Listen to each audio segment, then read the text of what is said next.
All right, so that was Rudy Giuliani's way of saying, all right, we'll try to limit this down, limit the time for questions. If we even entertain them at all, they got to come to us. You knew the back and forth, and this on top of the revelations that the president did know about the payment to his lawyer on behalf of Stormy Daniels, not admitting any wrongdoing here, just a nuisance suit to pay it and go away. All that being said, a lot of confusion over this and where it's going and whether this amounts to anything or is just noise in the middle of all these other developments this year, including trade wars, what happens with the North Koreans, etc. The read from former Bush 43 Deputy Chief of Staff, Karl Rove. Karl, always good to have you. What do you make of these latest developments? Well, in a global view, they're going to obscure the good things the administration is doing. It's going to obscure the good news about the economy and other initiatives that he wants to undertake. I think the revelation about Stormy Daniels, it doesn't provide any legal exposure for the president. I mean, take for example, there's some of the Democrats say, well, is it a campaign finance violation because he spent money to keep bad news from emerging? Well, look, Senator Joe Donnelly of Indiana was hit with some bad news this year that one of the companies his family owns does business in Mexico while he's wrapping companies that are doing business with Mexico, that have operations in Mexico. So he's selling it. So is that a campaign violation? I mean, people use this, clean up their personal acts all the time when they get ready to run for office. And it's not a campaign violation. But it is a problem for the president's credibility because he stood there on Air Force One and said, basically, I don't know anything about what you're talking about. I had no knowledge that Cohen paid. And now it turns out that he knew it. And the money was not Cohen's. It was his money eventually that paid for it. So a problem for the president obscuring what's going on. Similarly, a controversy with these questions of the questions, the 49 questions. Right. I'm confused. My understanding was that the Trump team said to Mueller, we want to know the areas that you're going into. And then out emerged the 49 questions. And then so pretty tough questioning and clearly aimed towards perjury traps. And everybody starts pointing their finger at Mueller. How dare he leak those questions? But now it appears those questions were written by Jay Sekulow, a really good man, but on Trump's team, and they somehow got leaked. So this is not helpful at all. It might be just noise ahead of the November election, but you write today in the Wall Street Journal, control of the House next year will depend even more than usual on the quality of Republican candidates and their campaigns, showing authenticity, deploying a powerful narrative, reaching out to voters carefully and persistently will make the difference. So will money, even for Republican incumbents who have done well in fundraising thus far. On that issue, how are they looking?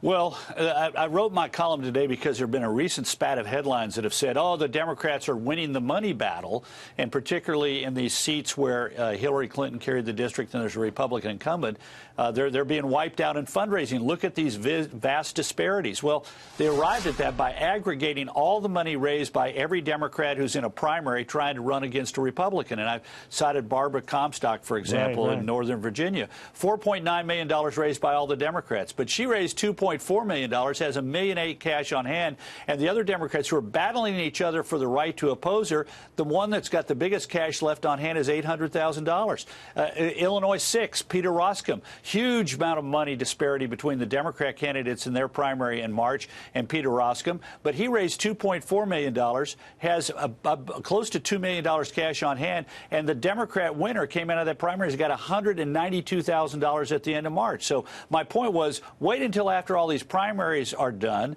Don't compare all the money raised by every Democrat and compare it to what the Republican incumbent is raising. Wait until the primaries are over and then see how it goes then and I bet you 15 out of the 16 Republican incumbents who are running for re-election in those 23 Clinton Republican districts have outraised their leading Democrat opponent and have more cash on hand. That says to me they're off to a good, maybe a great start, but let's wait until we see how the situation is after the primaries and runoffs. It's a fair enough argument, but I'll just counter that with what a lot of Democrats have been saying. They're having no trouble raising money or finding interest in a lot of these individual races, the number of primaries or the candidates in those primaries notwithstanding. Furthermore, they talk a lot about the 40 Republicans or so who've already indicated they're leaving. They're not running for election, and that there's a shortage of quality, to your point, Republican candidates. What do you make of that? I disagree. In fact, stay tuned. I'm going to be doing 2 columns, one on that subject and on the Republican open seats. Let me just preview it for you, though. Remember, most of those seats are in districts that Donald Trump carried by 15 points, 20 points, 25 points, 30 points, 40 points, and 45 points or more. So in those districts, I think it's very unlikely that the Democrats, no matter what they say, are going to be able to sweep a lot of those districts. But stay tuned. I'm doing the analytics now. I'm going to be doing it in a week or two. You tease. All right, so the president and how much of a factor he's going to be. We mentioned all this stuff going on, the Mueller stuff and Giuliani and his comments. It's said to be a drag on him, but again, I'm looking at what's happening in North Korea. That could be a big positive. If he gets some concessions out of the Chinese, I don't know how that plays. Economic stories that are a little esoteric like that generally are hard for voters to grasp and a lot of other people to appreciate. But what do you think? Well, I think the president's going to be a big presence in the election. I think it is better for him to be focused on being president and less on being a candidate.